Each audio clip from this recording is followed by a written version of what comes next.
បាទជំរាបសួរបងយើងគឺករណីរថយន្តដឹកអីគេទៅនេះគឺល្អកន្លាប់នៅផ្លូវបេតុងនៅទល់មុខខ្លោងទ្វារវត្តធម្មយុទ្ធដែលស្ថិតនៅក្នុងភូមិគិនសាំងសង្កាត់ស្វាយរៀងក្រុងនៅខេត្តស្ទឹងត្រែងតែបងប្អូនយើងហើយដូចជាអត់មានអ្នករងរបួសអីទេហើយប្រហែលជាល្អបងប្អូនយើងប្រហែលជាល្អនេះហ្នឹងហើយអូចាប់បាត់ហើយតិចទីអស់ដឹកអីគេខ្លះនេះប្រហែលជារថយន្តដឹកទំនិញបងប្អូនយើង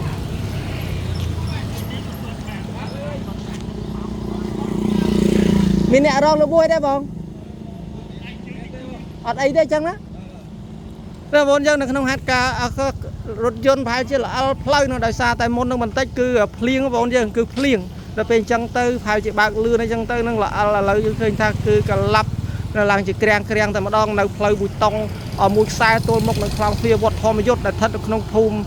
គិនសាំងសង្កាត់ស្វាយរៀងក្រុងនៅខេត្តស្វាយរៀងផ្ទាល់តែម្ដងគឺរថយន្តដែលបំពាក់ផ្លាកលេខគឺព្រៃវែង 3A 1660គុតនេះបងប្អូនយើង